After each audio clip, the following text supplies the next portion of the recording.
Mute and we. Hello, good afternoon and good morning. My name is Valentina Bolognesi. I'm a Senior Advocacy and Engagement Advisor at amfori, and it is my real pleasure to welcome you today to this 14th webinar of the series on due diligence laws in practice, titled How CSDDD Aligns with International Due Diligence Standards. This is a webinar that is being organized jointly by amfori and the Partnership for Sustainable Textiles with the support of the German Help Desk on Business and Human Rights. If we could move to the next slide, please. A reminder, as I alluded to, so this is number 14th of the series on due diligence laws in practice. So this webinar is part of a series. We have been unpacking aspects of emerging due diligence requirements over the past 2 years and a half. And we've always also tried to offer some practical insights into how companies can best prepare for emerging regulatory requirements. So that's the spirit of those webinars. We're going to continue unpacking aspects of emerging laws in the future. Therefore, if you find our work interesting, do follow us for future webinars. A little bit of the housekeeping rules for the day while we wait for more people to join in. You are all muted. Nevertheless, we do encourage you, as always, to engage with us through the Q&A function. This is where you can post your questions throughout the whole duration of the webinar. We are going to foresee a dedicated Q&A session towards the end of the webinar, and that's the idea for us to address your questions either orally or in writing. But to manage expectations, I think it's sometimes we realize that due to time constraints, we are unable to address all of your questions. Therefore, we do apologize already in advance. The webinar is being recorded, and the recording plus slides will be shared with you after the webinar. We are also going to share a satisfaction survey because your opinion does matter to us. Therefore, do take the time to tell us what you thought of today's webinar, if there are any particular topics that you would like us to cover in the future and how we can improve.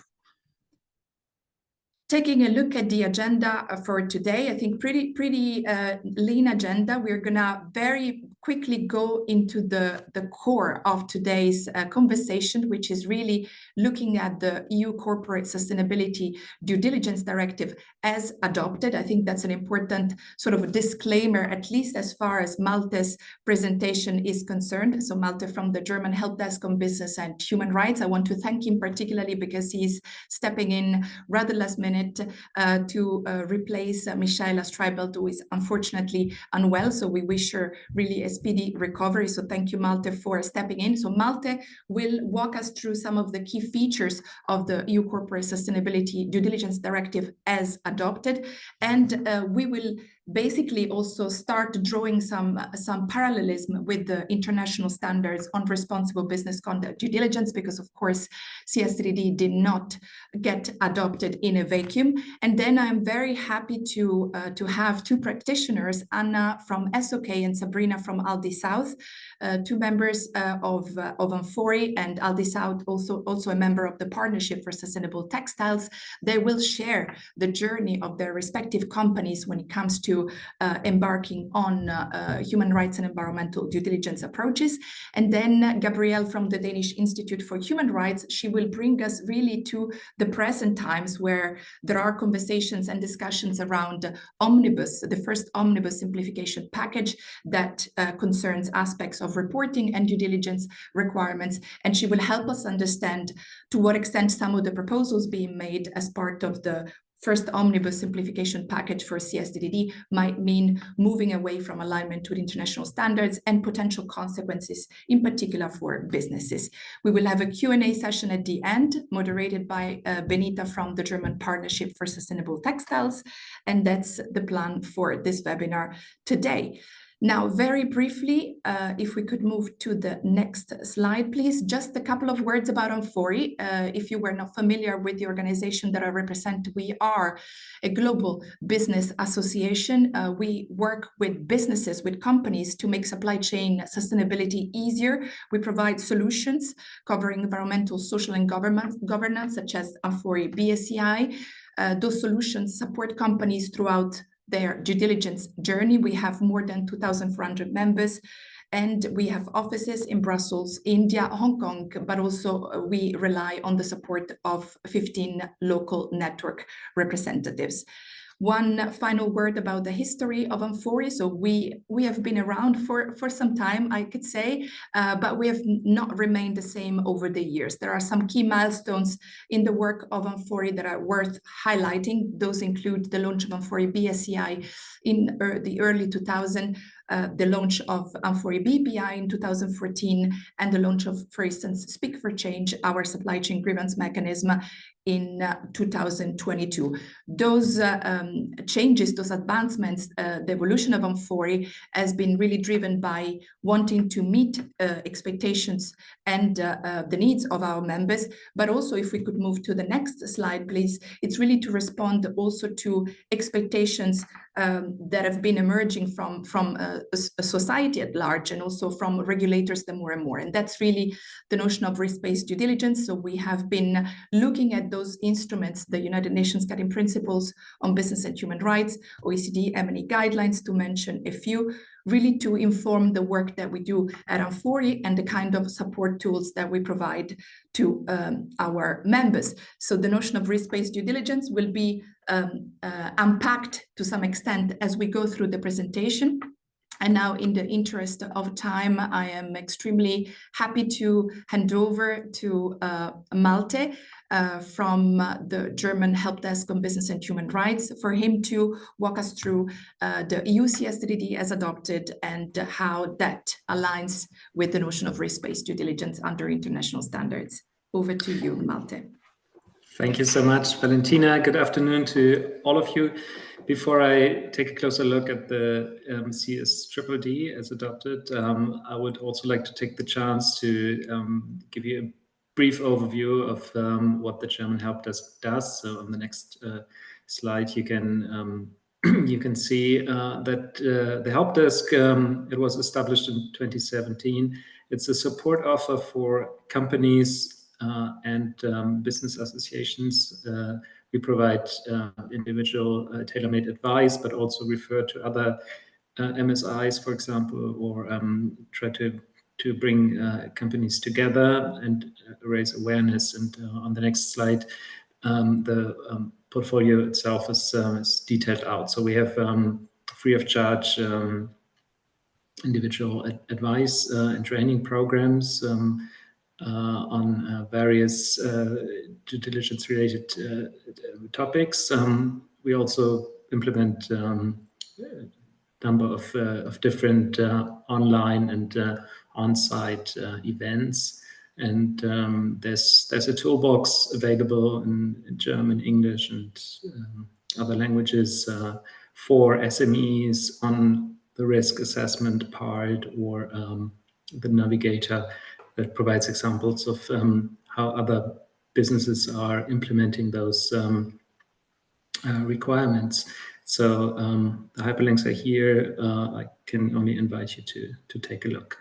Now let's turn to the CSDDD, and as Valentina explained earlier, Omnibus package is currently being discussed in Brussels. So we decided to first present what the CSDDD is about. I will make a few references to potential changes, but other colleagues later on, Gabriel in particular, will look more closely at the implications of such changes in future.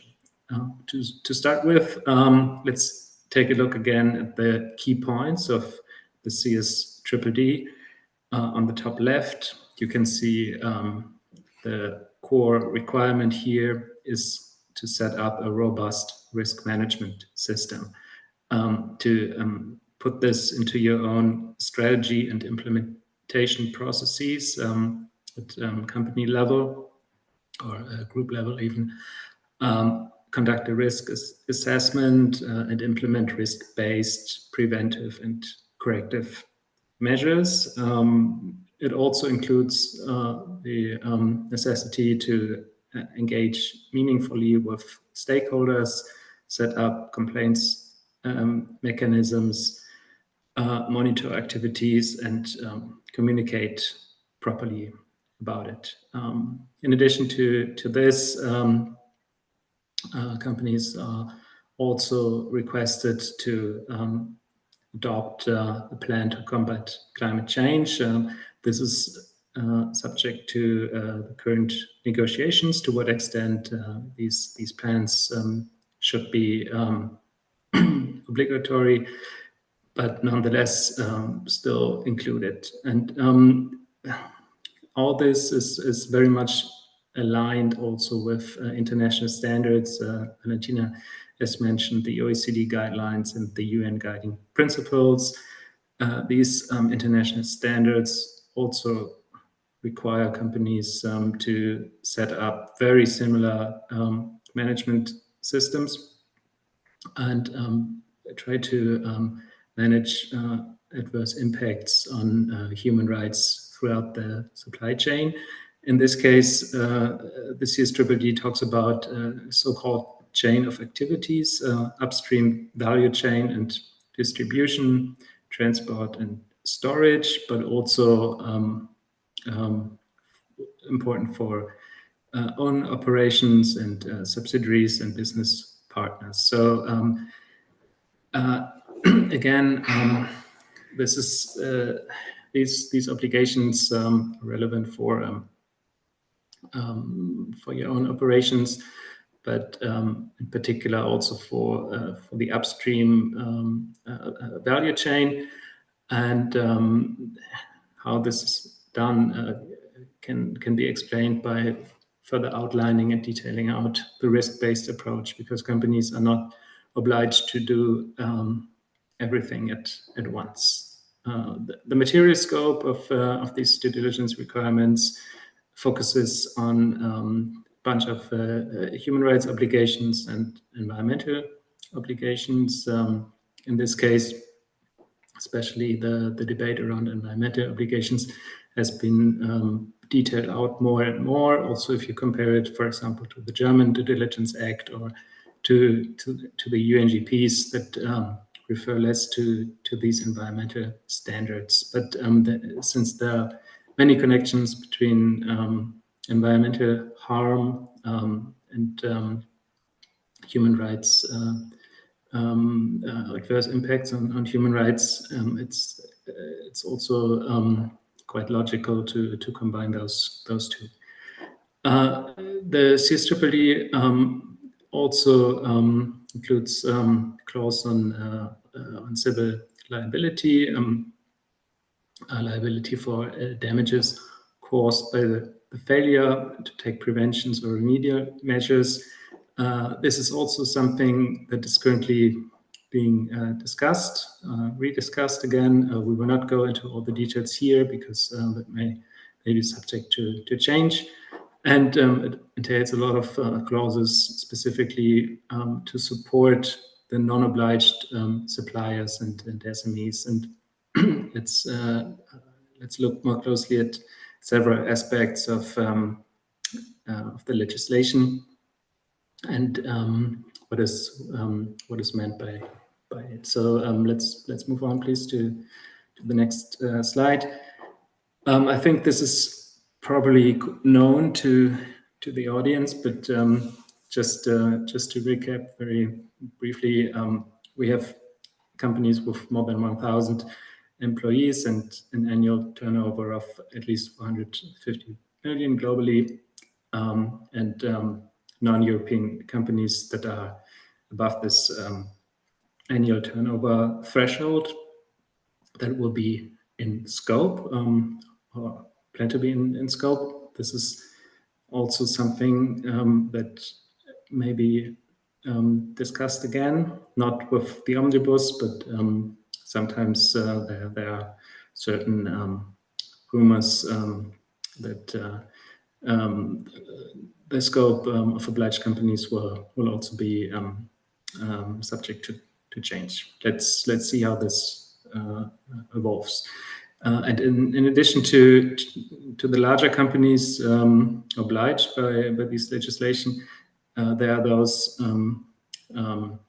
non-obliged companies. And on the next slide, I have prepared a few aspects of the implication of such collaboration between larger companies and their business partners, because the CSDDD is very clear about the importance of no risk shifting to business partners. So it is quite clear that the obliged companies are the ones also asked to implement those requirements, and that may also be a difference compared to the voluntary standards, because voluntary standards addressing all kinds of companies, but are not mandatory in its nature. So with the CSDDD, the policymakers have decided to put a certain threshold and define two groups of companies: the ones obliged to implement those requirements, and their suppliers and sub-suppliers. And in case a collaboration is needed, and impact of these requirements is actually happening throughout the chain of activities, the concept of shared responsibility shall be applied here. And the larger companies should prioritize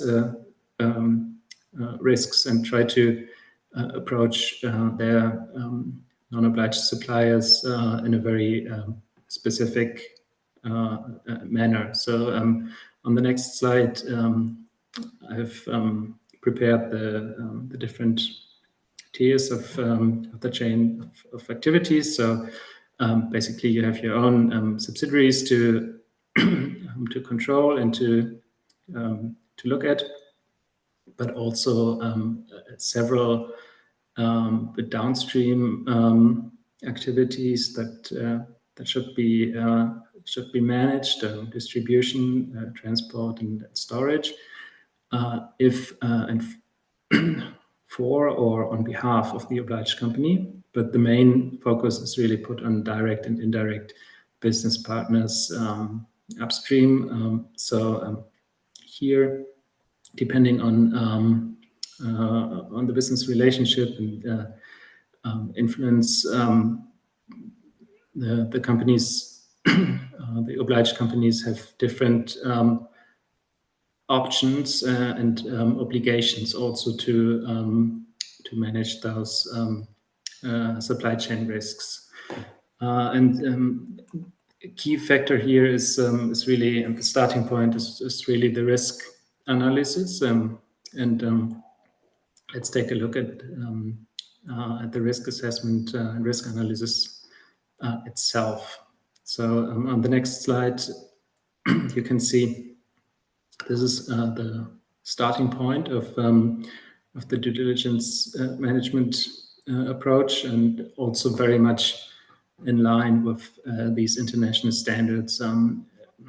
Risk analysis, according to Article 8, is about identifying and prioritizing potential and actual negative impacts based on a variety of quantitative and qualitative information. So there's a lot of sources from the UN, from international NGOs, standard organizations, and others.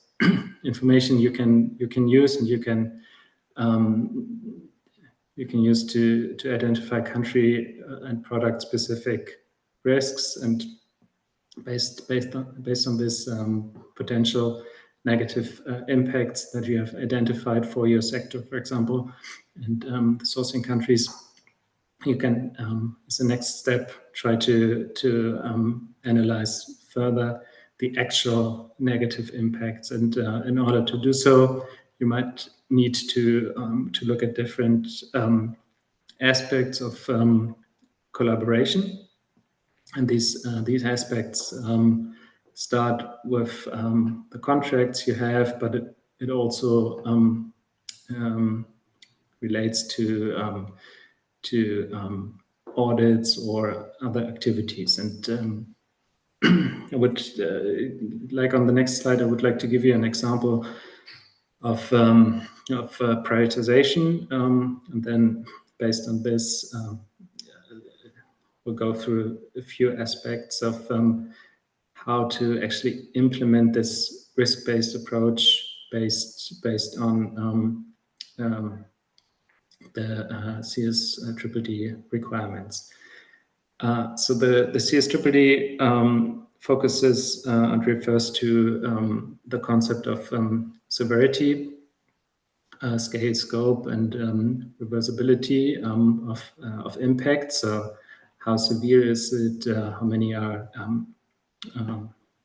in scope? And is the impact itself reversible?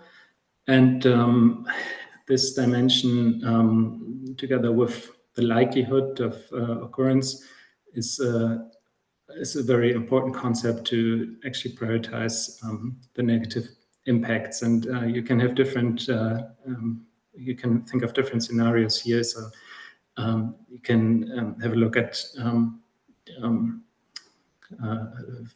suppliers in low-risk countries with high-risk activities, or you can have low-risk supplier and high-risk sub-supplier. So the better you understand your supply chain or chain of activities, the better you're able to also identify the issues. So are we talking about risks at factory level or farm level even, or is it a sales office that is less prone to different negative impacts, for example, related to chemical management or something similar?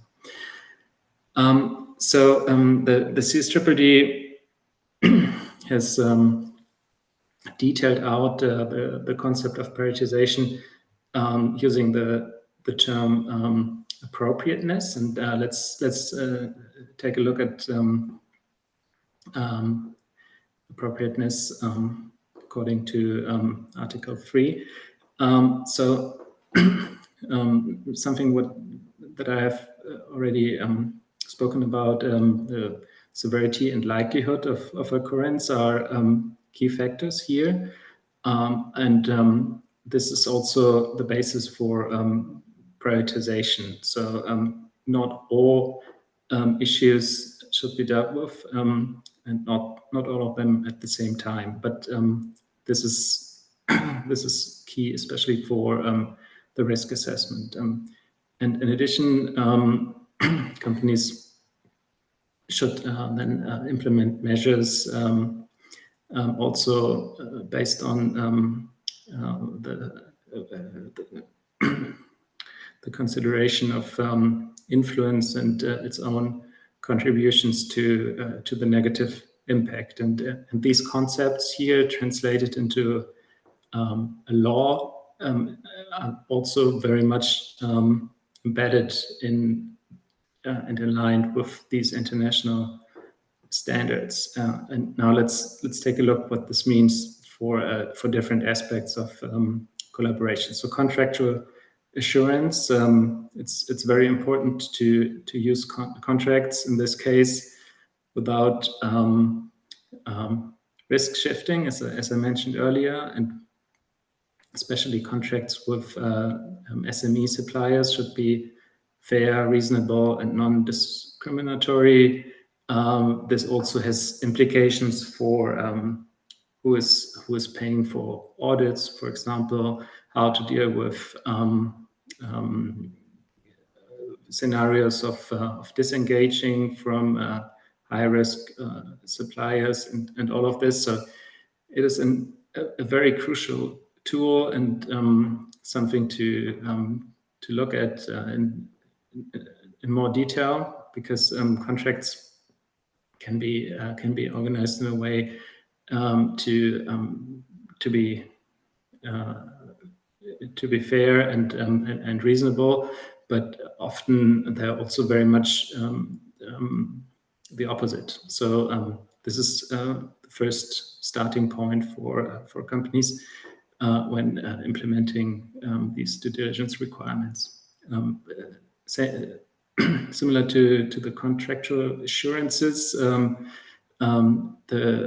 instrument of the purchasing practice on the next slide is something to consider. So please move to the next slide. Especially also in the textile industry, but this is also true for other industries. Pricing is crucial, and not only the pricing aspect, but also short-term changes, lead times, duration of contracts.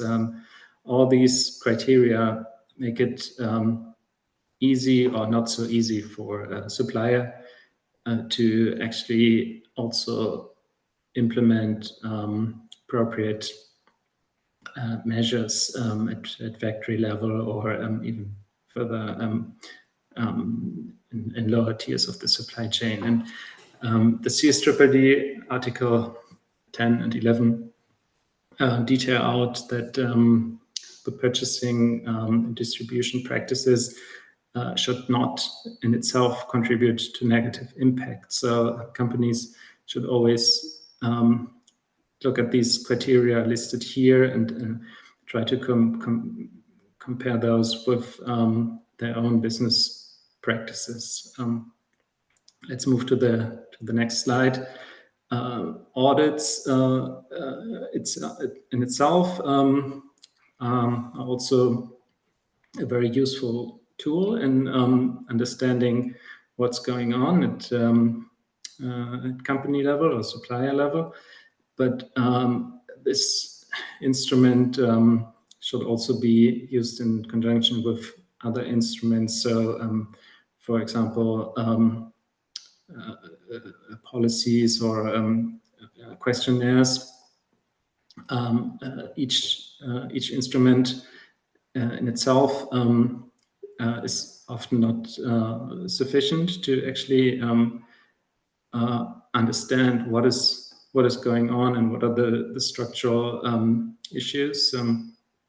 But nonetheless, I think the CSDDD is also very clear about the importance of using these instruments to actually understand the situation and assess the situation. And the Commission will issue a guideline on fitness criteria to assess and to distinguish the quality of audits. Especially in lower tiers of the supply chain, one company alone is often not in the position to have enough leverage to actually incentivize incentivize sub-suppliers or force them to improve the situation. So working towards multi-stakeholder or industry partnerships can help you increase the level of leverage. And again, this is something the Commission will also look at, and will hopefully help the industry also to define good and robust criteria, how these MSIs can be used in an effective manner. And before I close, I would like to quickly present to you the concept of enabling before withdrawal and the meaningful stakeholder engagement. Just to touch it briefly. So the CSDDD recognizes the importance of also engaging with various stakeholders. Again, risk-based, not with all of them, but it is often the best instrument to really understand what is going on the ground. And I think this is also something that is currently being discussed and renegotiated. So curious also to hear more about the omnibus proposal in this regard.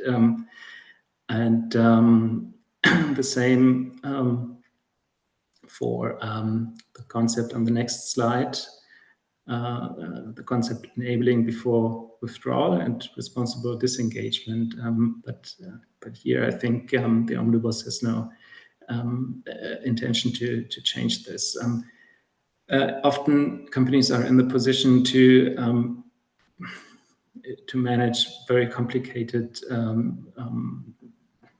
issues, structural changes, challenges in lower tiers of the supply chain, and it seems an easy way out to just disengage and end business relationship. But this should only be the last resort based on the CS3D, and it should only be used as an instrument if no other measure is actually leading to a positive outcome. And in case a company decides to end a business relationship or not extend it, the disengagement should be implemented in a responsible manner, because the rights holders on the ground should not be in a worse position afterwards. This was a very brief walk through the CS3D requirements, given the short time. But maybe this on the last slide here, monitoring the activities and communicating to several audiences is also an important part of it. But there are some linkages for reporting requirements also connected to the CSRD framework, for example. So no single reporting requirements here, but still the importance to also communicate how all this is being put into practice. And with that, I thank you very much for your attention, and back to you, Valentina. Thanks a lot, Malte, for taking up the challenge. This wasn't easy to cover quite a lot of ground in terms of really the key features of the EU CSDDD as adopted, and trying to draw some parallelism with the international standards. And I do want to sort of outline some elements that you very nicely covered, notably the risk analysis, the importance of the general scoping, which is mentioned in CSDDD, but it is true that we realize when discussing with companies, sometimes it is misunderstood as having to have the full mapping of the whole of the supply chain, right? And it is not a coincidence that this aspect is also currently being very heavily discussed as part of the first omnibus simplification package. So the risk analysis as a very important step of a company's due diligence, the lens of severity that would need to inform also the risk analysis, the prioritization, because even if indeed CSDD talks about chain of activities, which is a notion that again potentially moves away from the approach of international standards, there is still the possibility to prioritize and therefore to make it manageable for companies to deal with the risks and impacts in their supply chains. Appropriate measures, the fact that actually CSDDD does not necessarily provide a fixed approach on how companies have to deal with the issues that they encounter, but the appropriateness is a condition that will vary depending on different factors. Due diligence being an act of engagement, the importance of disengaging right, in a responsible way, stakeholder engagement in and of itself as part of the due diligence steps, and also, as you alluded to at the very end, the communication part, because due diligence, if you look at international standards, there is an expectation to have that element of transparency, if you will. So you covered a lot of ground. Thanks a lot. I see that there are questions coming in. Please do continue posting your questions through the Q&A function, and we're gonna try to address them later on during the Q&A. And now I would like to invite Anna, Head of Sustainability, Due Diligence and Stakeholder Engagement at SOK. We're extremely happy to have you, Anna, with us, a member of amfori. And yeah, you have embarked on your due diligence journey as a company already for quite some time. You have done that, I would argue, also regardless of regulatory push. Probably there were other, let's say, drivers that made you start with this journey. We would like to understand a little bit how that works in practice with your company. Share your perspective, perhaps also some of the challenges that you are still encountering today as due diligence legislation comes into being. Thanks so much, Valentina. Thank you. So great to be here to discuss about the risk-based due diligence and share our experience on that. I could have the next slide, please. I could say a few words, and next one, please. Few words about S Group. So we are a customer-owned Finnish network of companies, a cooperative business. We operate in retail and the service sectors. We have about 2,000 outlets and 42,000 people in total working for S Group. So we offer services in the supermarket trade, specialty trade. So we have department stores in fuels, retail, service stations, in travel industry, and hospitality business. Then we also has bank services for our customers. We have 19 local cooperatives all around Finland, and in addition, we are operating in Estonia. But about our due diligence journey, it started more than 10 years ago, quite shortly after UN Guiding Principles was published. Retail businesses, NGOs, and Finnish Ministry of Economic Affairs worked together to create these very practical guidelines for retail sector to implement UN Guiding Principles. And well, S Group has publicly committed to respect human rights. We have human rights principles, which describes our approach to human rights due diligence. You can find that document on our website. And as a member of amfori, we are also committed, of course, to amfori's code of conduct, both social and environmental, so BSCI and BPI. And we also ask our suppliers to commit to these documents by our contracts. We have no other supplier code of conducts. And well, I'm going to give some very practical examples of due diligence and risk assessment. But really first, I want to stress the importance of prioritizing the risks. So the risk-based approach.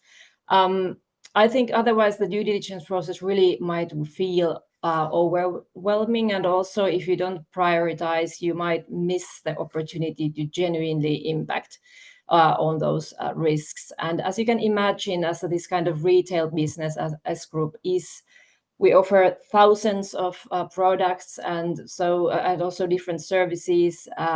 We need to really do this prioritization if we want to efficiently work our due diligence process. A few words about our risk assessment practices and due diligence practices as well. We have, of course, several tools and methods for risk assessment related to human rights and environmental impacts. The country risk assessment and risk country list that we have now created based on amfori's risk compass tool, it's actually a very relevant tool for us. It's not the whole picture. It's not the only tool, but it simplifies things. But we need this kind of scalable tools to communicate issues to our supply chain, and in that sense, it's very useful. Then we require third-party audits if products are produced in a risk country. Then we have also assessed risks related to raw materials. As we well know, different raw materials, production of them, there might be specific risks related to these raw materials. We, for example, well know that in cocoa supply chain, there are particular risks related to, for example, child labor. There are certain risks in coffee supply chain, and this is why we require third-party certifications or verification in our private label products related to this more risky raw materials. In addition to this, we have also identified certain industries that have particular risks. And these risks are not always related to the country. It's more like industry level risks related to this specific industry. For example, in Finland, we have now identified that there are human rights risks at the wildberry picking, as there are also lots of migrant workers working there. These were just a few examples about our risk assessment and due diligence practices. We could now go to the next slides. Here I'm not going to deep dive to these slides, but I just wanted to give an example about how we have described our human rights due diligence process. Of course, starting from committing to respect human rights, assessing and identifying risks, preventing, then mitigating. And we have corrective measures and reporting.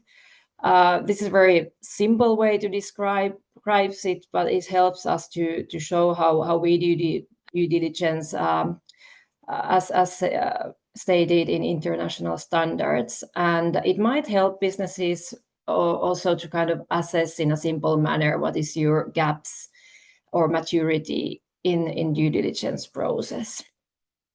Then we could go to this next slide, and I could say a few words about environmental due diligence and our practices there. First, related to climate topic, we are committed to set the net zero targets by the end of this year. So now we have, of course, worked lots with the climate transition plan, which is then part of the CSDDD requirements also. As a retail business, our biggest impacts related to climate and emissions are in scope 3, so in our value chain. It means that more than 99% of our emission comes from products and services that we sell. Then some examples that we use for risk assessments at the environmental side. We have, you can still put the, yes, thanks.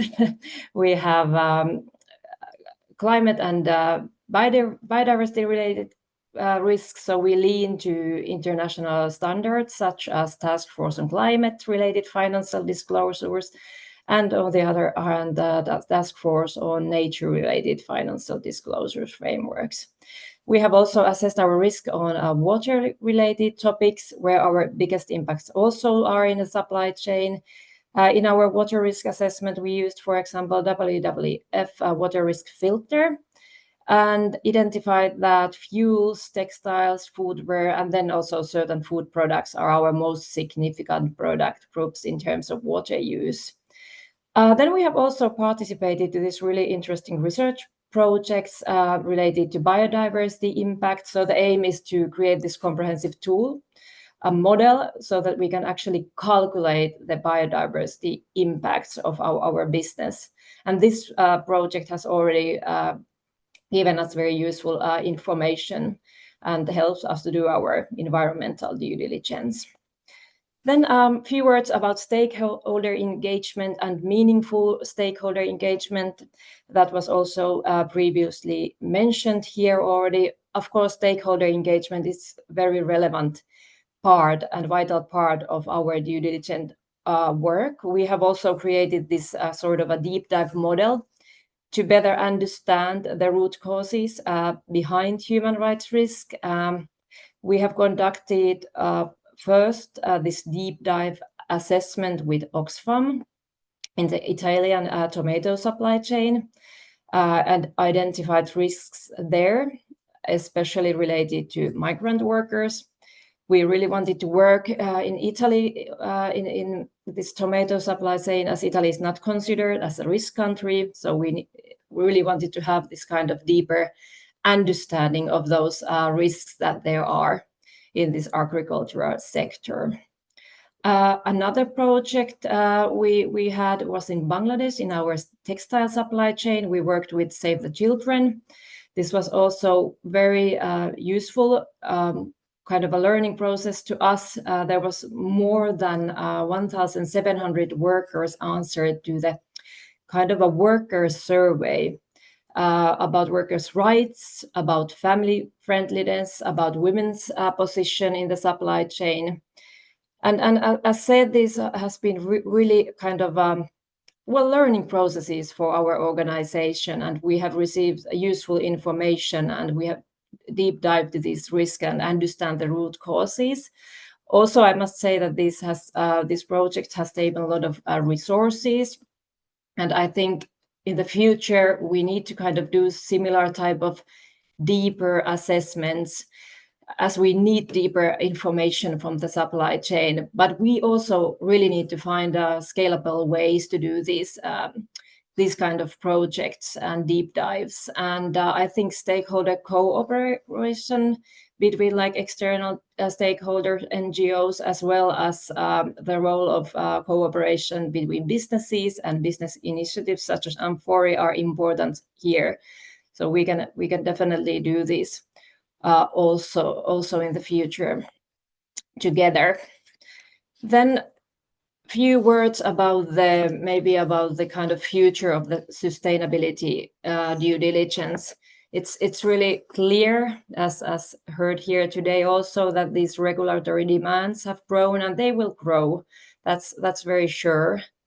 And we also kind of need to accept that in different legislations, there are different approaches to due diligence, and it's a bit confusing sometimes. But I think, however, that at most of the regulation, they kind of rely anyway on the risk-based approach, international standards, which means that these standards will still provide very good background for businesses' due diligence work.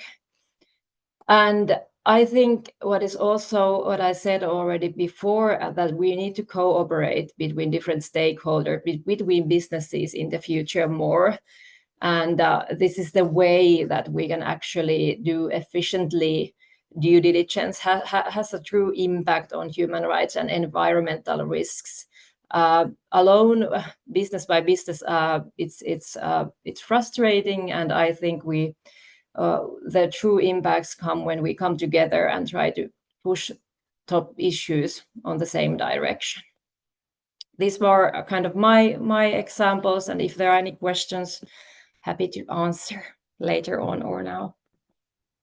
Thanks a lot, Anna. Maybe we take the questions later, and that there are quite a few that are really addressed at you. So thank you for walking us through the journey at this group, for also talking about the way forward, for talking about some of the remaining challenges, how to scale, how to bring to scale, for instance, stakeholder engagement, which I'm hearing also from other fora, of course, remains, if you want to do it well, remains something that requires a lot of work, right? It's not gonna be done that easily through a questionnaire. So there are still challenges, but the power of collaboration, I think, is also something that I will take away with me. So do take the time to take a look at the questions. We're gonna try to answer them live or in writing. Continue asking the questions. And now I would like to hand over to Sabrina, Manager Sustainability at Aldi South. A special appreciation because she's joining us from Hong Kong and it's very late at night. So thank you so much for the commitment, the willingness to do this. The floor is yours, Sabrina, for you to tell us how Aldi South has embarked on the journey on sustainability due diligence and how that looks like. Yeah, thank you so much. My pleasure to be here. Again, my name is Sabrina and I'm leading the team for sustainable fashion at the Aldi South Group at one of our headquarters in the office in Hong Kong. I'm really excited to be here representing the Aldi South Group.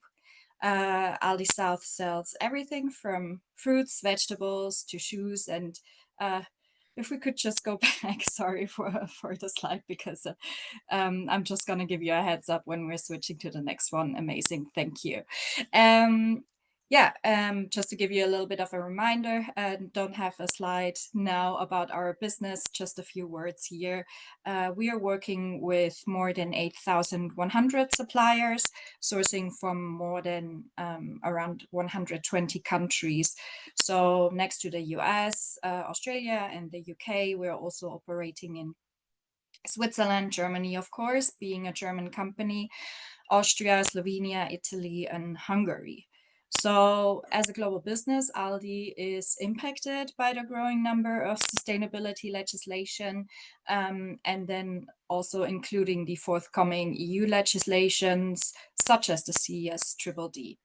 So as a business, we are really committed to respect human rights and the environment, and really believe that the introduction of due diligence legislations that are aligned with existing international standards is an important building block for the realization of human rights in international value chains.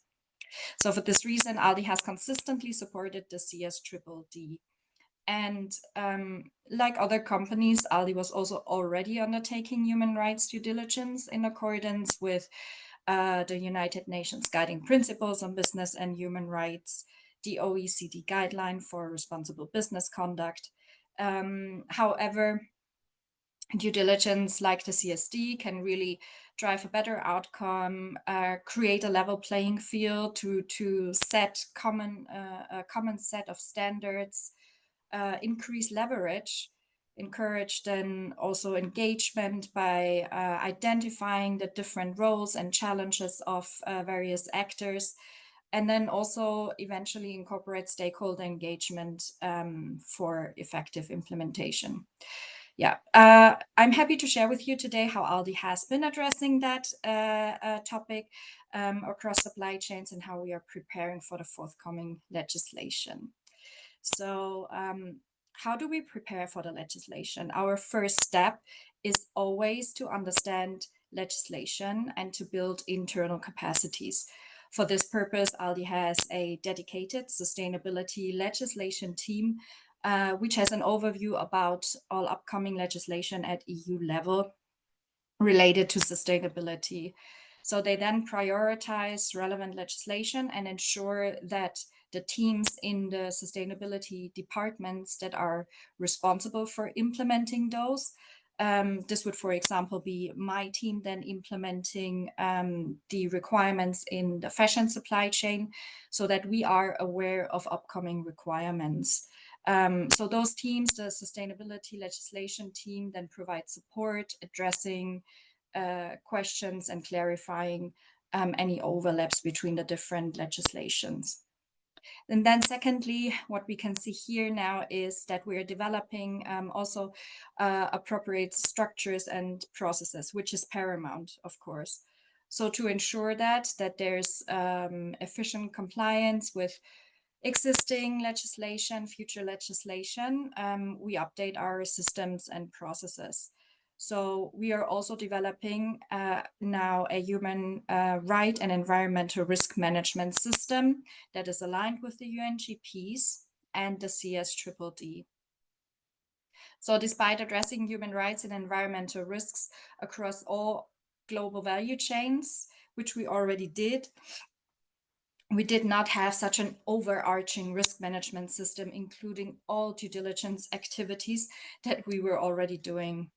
So such a system will really enable us to proactively address risks, facilitate reporting and communication with relevant stakeholders, and help us eventually embedding the environmental and human rights into the business. So important is that we develop this new system by reviewing our approach, our tools and programs that we have, and then really including also how we engage with business partners and stakeholders.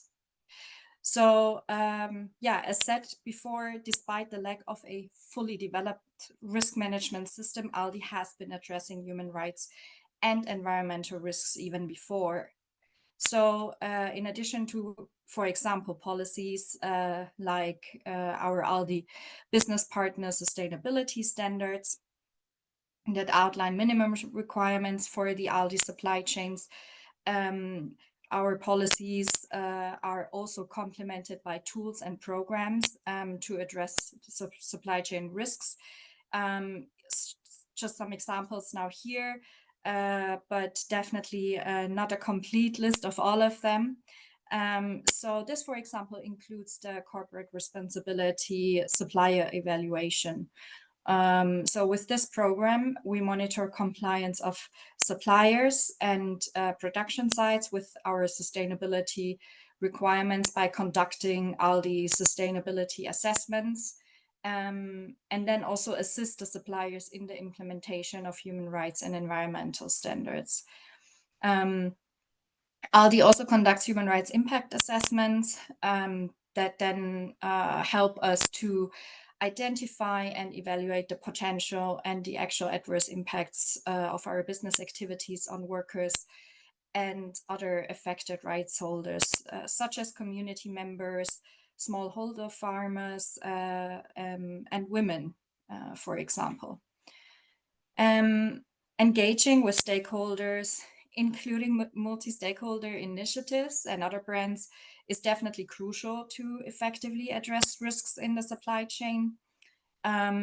We have involved stakeholders in the past in our due diligence activities already up until now. So this engagement has not been done in a systematic way, but again, now putting it all into a systematic framework.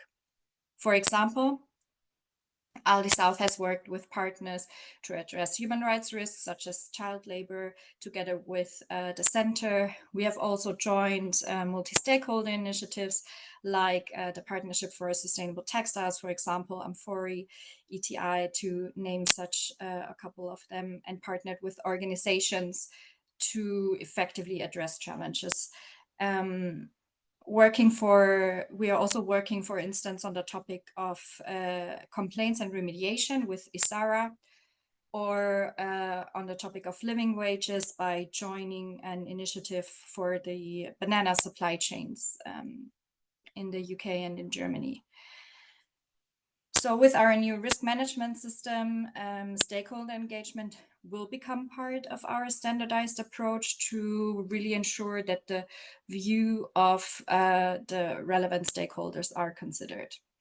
And as we are aware of a risk of an overwhelming number of stakeholders, we really need to ensure meaningful stakeholder engagement, and therefore also welcome the opportunity to be part of MSIs and engage in exchanges with other brands and so on and so forth.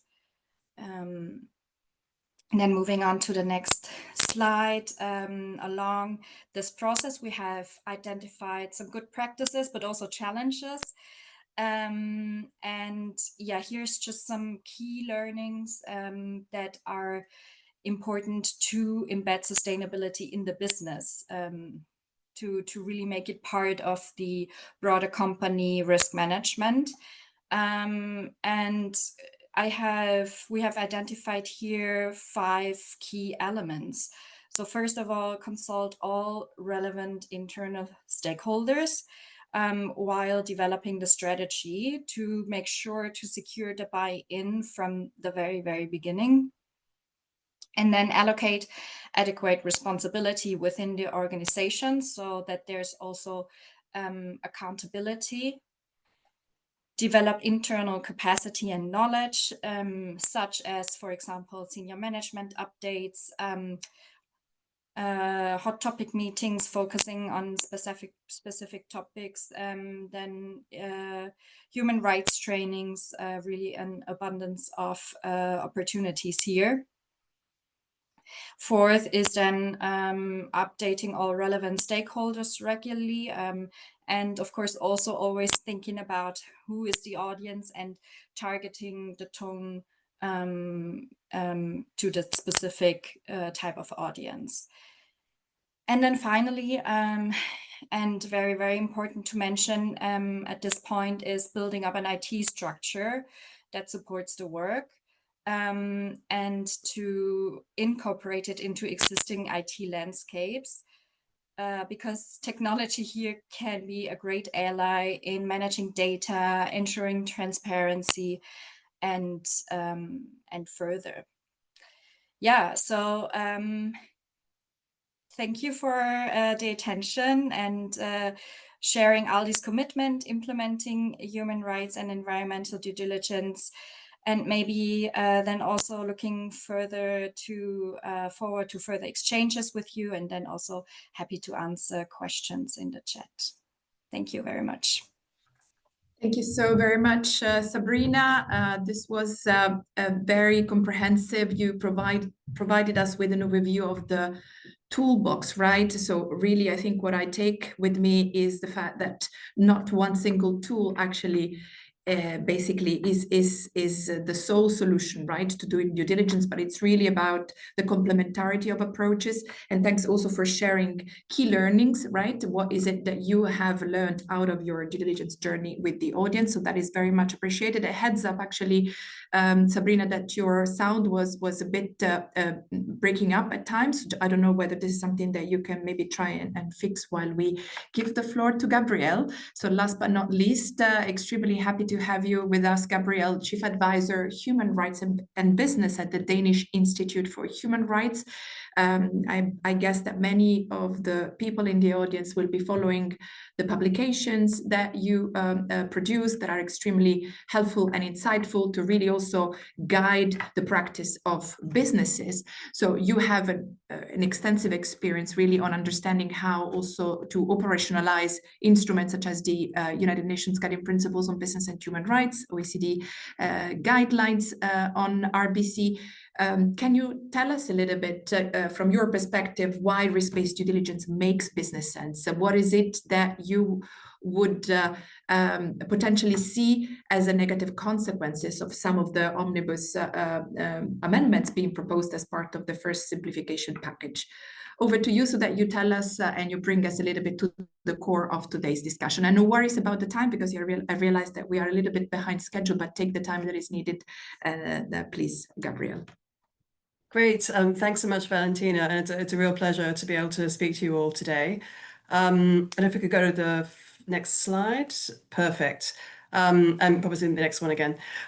So as Valentina mentioned, my name is Gabrielle Holly. I'm a Chief Advisor at the Danish Institute for Human Rights. As we say on this slide, we are Denmark's national human rights institution. We have a mandate to protect and promote human rights in Denmark, Greenland, and internationally. And that's the sort of important aspect there. So we have a mandate to work internationally and also with non-state actors. And that's what grounds the work that we've done for the last almost 25 years on human rights in business in the department. And as Valentina has said, a lot of the work that we've done in the last couple of decades has been engaging directly with companies to help them identify risk, undertake human rights due diligence. We've developed a number of tools and materials on human rights impact assessment. But I'll be speaking to you today because I am the project manager of a project we have looking at due diligence and the emerging policy and regulatory environment, which is translating the obligations under the UNGPs and OECD guidelines into hard law, as well as the broader EU regulatory environment on reporting, on forced labour ban, on green transition and tech initiatives as well. So if you're interested in more about our work, I've got a link on the last slide where you can get some resources. Thanks. So wonderful. So I'll quickly run you through what I intend to talk about today. So firstly, a few quick remarks on international standards in the CSDD and how they align, just to situate the remarks that will follow. I think it's important to have a few things in the back of the mind about the way that the emerging regulatory obligations do and do not align with the expectations of the UNGPs and OECD guidelines, which are the main international frameworks. I'll make a few observations on what's been proposed by the Commission in the first omnibus proposal in relation specifically to the CSDD and its approach to risk assessments. I'll cover why a risk-based approach makes sense for business as well as for rights holders, but it makes perfect business sense. I'll highlight a little bit of emerging good practice, but we've already heard some great interventions from Anna and Sabrina. So I think we can go through that relatively swiftly, and then there's a few resources which I'll highlight. But I think we can go to the first slide. Thank you. Wonderful, thanks. So I think it's important to highlight at the outset, we've heard from Malta, kind of who's talked us through the elements of the CSDD and how they relate to risk identification and management. But I think what's important to have in the back of the mind is that they are based on the UNGPs as a sort of fundamental framework in this area. And the UNGPs are a pragmatic instrument. They very much were an effort to translate human rights into the language of business, make it cognizable for business, make it manageable. And I think in doing so, they advocate for all businesses to conduct some form of human rights due diligence, but that should be proportionate. It should be tailored to the nature of the business, the size, the sector, the operational context that they work in. So this is very much advocating for a flexible approach that can be tailored to the specific circumstances of the particular business. So that's the first thing. The second thing is that the process of due diligence they outline is risk-based. I think it's a trite to say that at this point, but a good reminder that it involves an ongoing proactive effort to understand and address adverse human rights impacts, what's often shorthanded as know and show. So the obligation is to identify and understand the impacts you have on people, do something about it, and communicate that, essentially. While it is a process, human rights due diligence, it's a process with a very specific objective, and that is to address actual and potential human rights impacts. That means preventing, mitigating, avoiding, remediating. And if you have a process put in place that doesn't achieve these objectives, all of the investments that you've made into that, all of the resourcing, the personnel, the time, the energy you've put into developing a human rights due diligence process are for nothing, frankly. There's no point if you don't seek to achieve the objectives outlined in the instrument. It won't insulate you from criticism. You won't kind of survive scrutiny necessarily from affected rights holders, from civil society, from investigative journalists. So it's very important that although this is very like process-driven sort of a modality outlined in the UNGPs as regards human rights due diligence, it's a process with a very specific objective. So that's something else to bear in mind.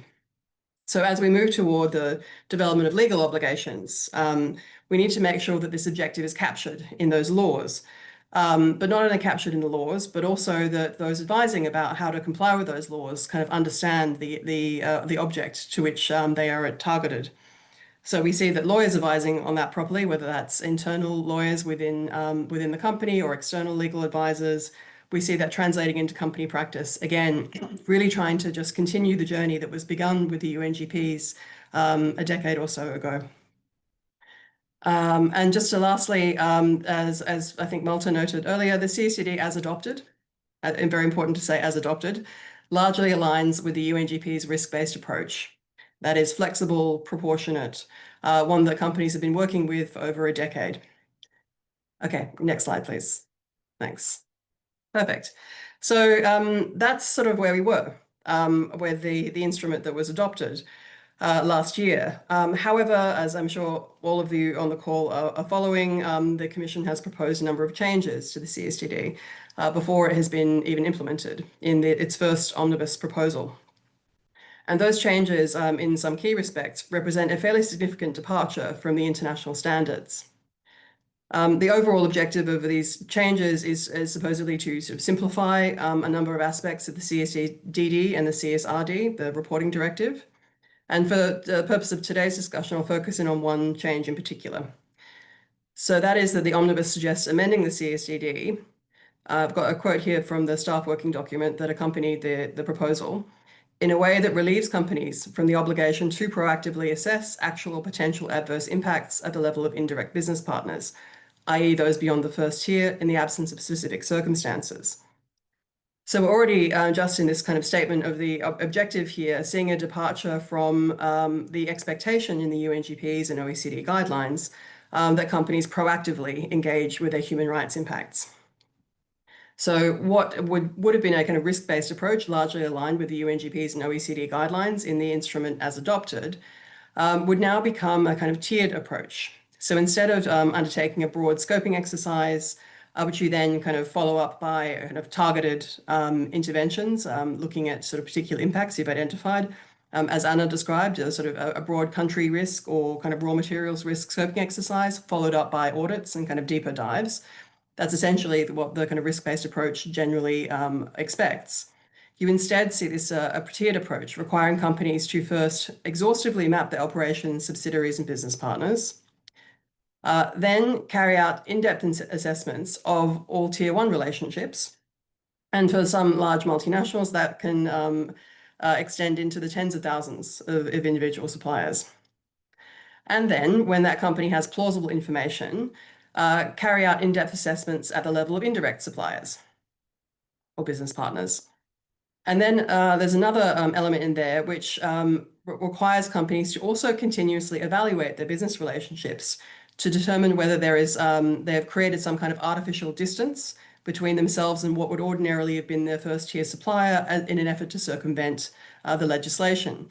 So you see that instead of having this sort of expectation that you have a broad scoping exercise and you then kind of identify where there are general areas of risk and then you allocate resources to addressing those risks, you instead have these many, many stages. So you've got, I think, a much more complicated process that companies need to undertake in order to do risk-based due diligence. Well, this isn't really risk-based due diligence, to be blunt. It's a kind of a slightly bastardized form of it. As well as that, this omnibus proposal also includes a cap on information requests. So businesses are constrained from making requests of their business partners if those business partners are small businesses of under 500 employees, if the information they need could be found in the voluntary SME standard, which has been produced by EFRAG. I don't know how many on the call are very familiar with that standard, but there are a few challenges with that. Firstly, it's voluntary, as the VE suggests. And secondly, in terms of social disclosures, where human rights would sit, it requires very scant information. So I think in any circumstance where you would be wanting information from your supplier, I doubt very much it would be covered in the VSME standard. So you see that there's, again, you're creating a number of kind of additional steps and additional complication into the process that I think that was part of an effort to simplify things, but maybe doesn't achieve that objective. And this is, I think, a significant departure from the risk-based approach. There's a very good, sorry, go back for just 1 second. There's a very good position paper that was put out recently by the Office of the High Commissioner for Human Rights at the UN, who is essentially the guardian of the UNGPs, which outlines kind of their concerns around the omnibus proposal and how it represents a departure from the UNGPs. Sorry, next slide, please. Thanks. So why does a risk-based approach make sense? And I think that you've maybe planted a few seeds already, so you can probably anticipate roughly what I'll say now. But there are a number of benefits to the flexible, pragmatic, risk-based approach, which the UNGPs outline. It allows companies to sensibly allocate its resources to where impacts are most severe and likely. And therefore, it's more likely to effectively address impacts because there are processes in place to really direct resources where they're most needed. It's a well understood process. I mean, we've been sitting with the process of human rights due diligence now for over a decade.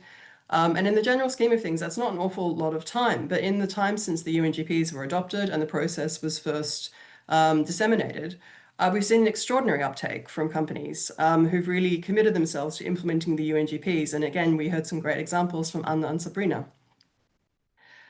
And there's also a plethora of guidance, to assist companies to do this. Not to say that it's not challenging, not to say that it can't be resource intensive, and that there might be, there's still a lot of work to be done to make sure a lot of the good practices we're seeing are scalable, as Anna mentioned.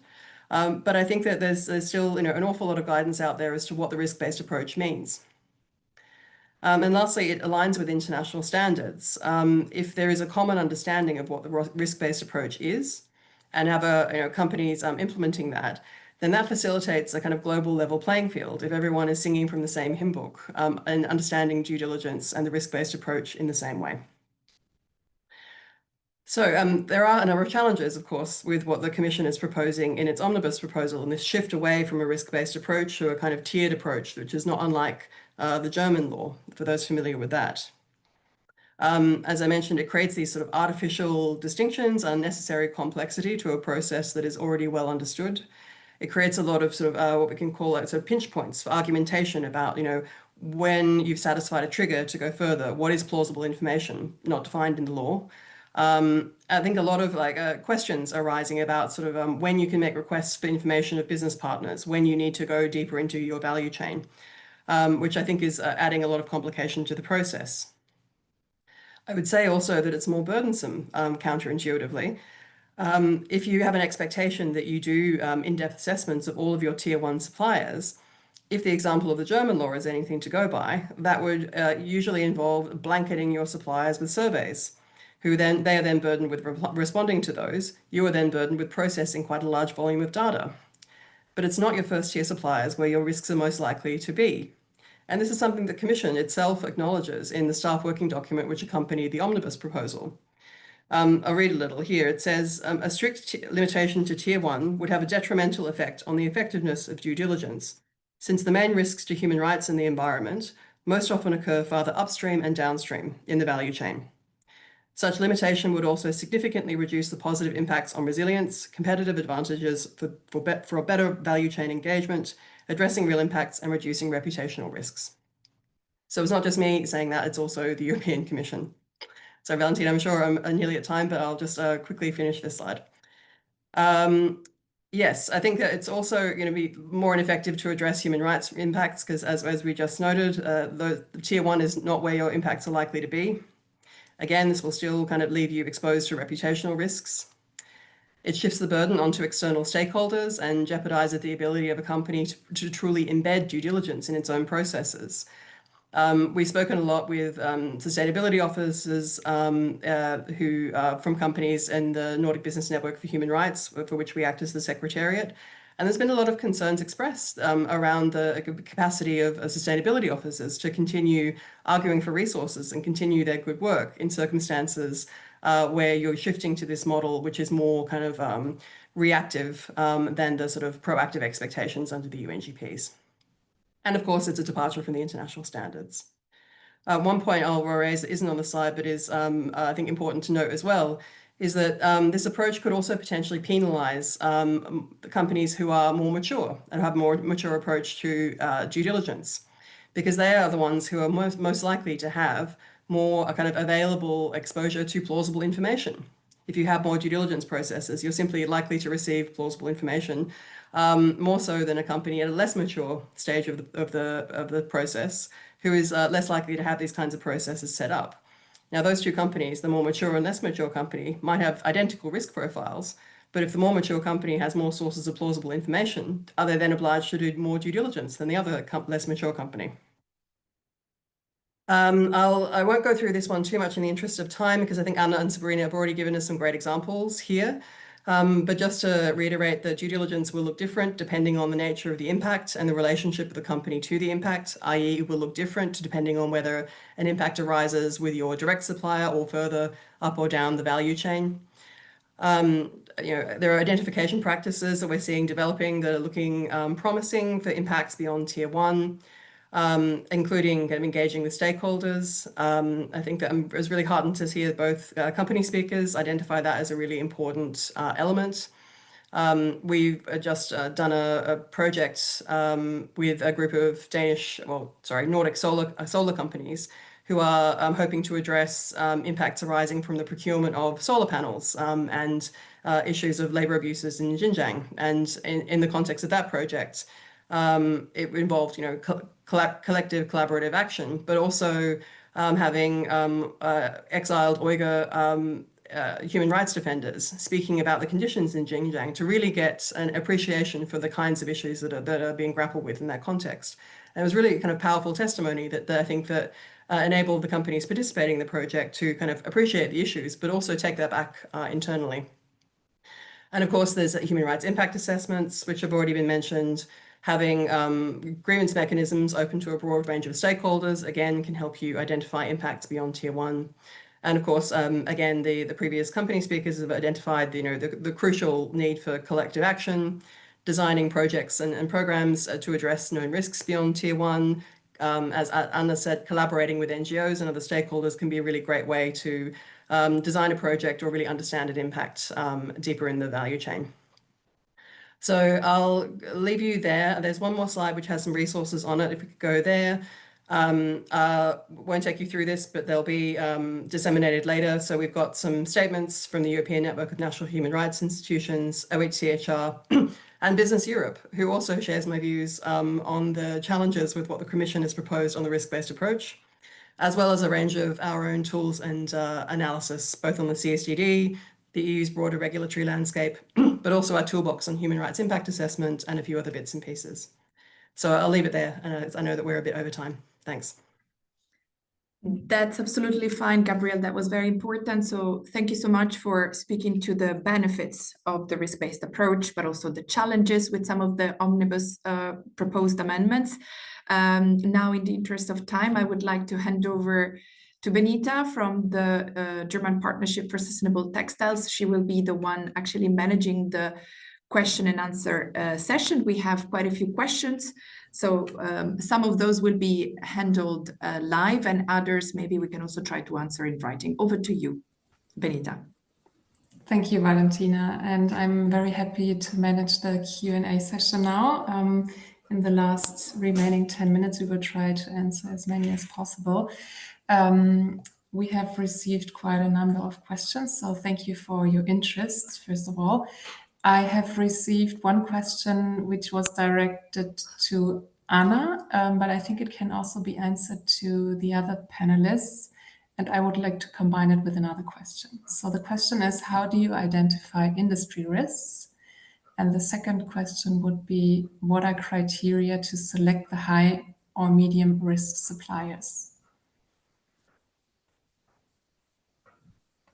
Thanks for the question. Maybe I can start here. Related to industry risk, we of course use different kind of sources. Stakeholder engagement and dialogue with relevant stakeholders is definitely relevant to us. Then we use different kind of research reports or NGO reports also.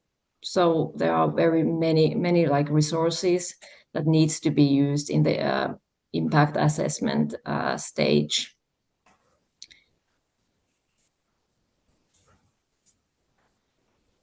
Okay, thank you, Anna. Does anybody else want to step in and answer that question as well?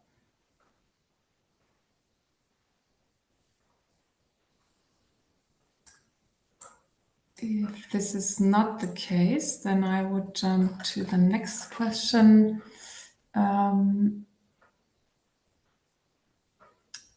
And I think it was directed to Malte. Question about the risk assessment. Does the risk assessment of CSDDD align with the negative impacts and risk we find in the materiality analysis for CSRD? Well, that's not an easy one, but I'll give it a try. So the CSRD requires companies to look at risks related to, or risks and opportunities and impact related to its own business, but also, and this is the double materiality, adverse impacts on various groups. So there's a huge overlap between this approach and the risk-based approach embedded in the CSDDD. Now, it can vary or can be implemented also in or can lead to different results potentially, because the CSRD as is now and the standard behind the ESRS standards cover a lot more topics compared to the CSDDD, and it's on the companies to also prioritize and decide how this can be put into practice. And there are a lot of questions that remain to be answered also in future, I think, when it comes to the details. But the main message here should be that you should try to combine these assessments and try to put them together to make them also coherent in its results. Okay, great. Thank you, Malte. I would like now to pick a question directed to Sabrina. With 8,000 suppliers, how does the Audi South manage the grievance mechanism? How do you collect data for the environmental and social impact assessments of the suppliers and suppliers of suppliers? Are there any technology and IT tools for collecting the data?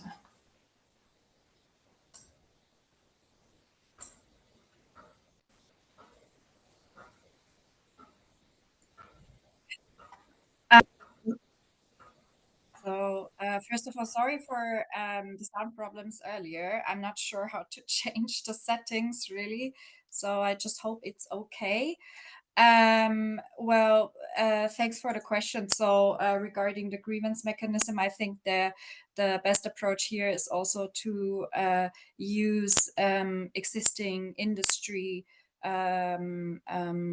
systems and infrastructure that is given here in the grievance mechanisms that are industry standards, instead of per single country kind of reinventing the wheel. Yeah, so really not rely just on one, but to make sure to collaborate here as well with organizations and what is in general globally offered. Okay, great, thanks. Then maybe I'll just add another question that was also directed to you. You mentioned the importance of building internal capacity and engaging stakeholders. Could you elaborate on how Audi supports its suppliers or other companies and its value chain to strengthen their human rights due diligence practices? Yeah, so also here again, Audi South as a single company is definitely also collaborating with other companies. So we would, for example, work with third parties, as mentioned already before, with organizations that have the certain expertise and then support with that type of capacity building wherever it is needed then in the supply chain. So for example, as I mentioned earlier, those organizations such as the center that are specifically experts for child rights and child labor. Okay, thank you very much. Looking at the time, I think even though we do have some questions left, I think we need to come to an end. And I would like to, first of all, thank everyone who joined this session today. And if we go to the next slide. Yes, thank you very much. I would like to invite everyone who joined the session today to give us feedback. You see a QR code here on the slide, and you can click on it and then follow the directions accordingly. And we would very much appreciate your feedback, as we are always eager to learn, to make improvements and to hear your thoughts, and based on that, take this into consideration for our upcoming webinars. So having said that, we can go to the next slide. Yeah, so as I mentioned, or as Valentina mentioned in the beginning also, this is a webinar series. And we do have our next webinar coming up already in September, 25th of September, where we will address the topic of climate and human rights risks. So you are very welcome to take to save the date. We will then share more information with you as the date comes closer. Yeah, so having said that, maybe I would like to officially close the webinar, but maybe we can go back to the QR code just in case, just for everyone to have time to click on it and give us feedback. So yeah, closing the webinar, again, I would very much like to say thank you to all the panelists who joined today and shared their knowledge, took time out of their days. Thank you so much, Malte, Anna, Sabrina, and Gabrielle.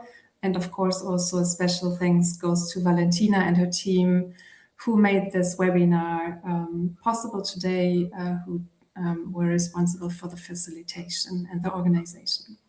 With this, I'm closing the webinar. I'm wishing you all a good rest of the day and hope to see you at the next webinar. Thank you so much, Benita. Thank you, everyone.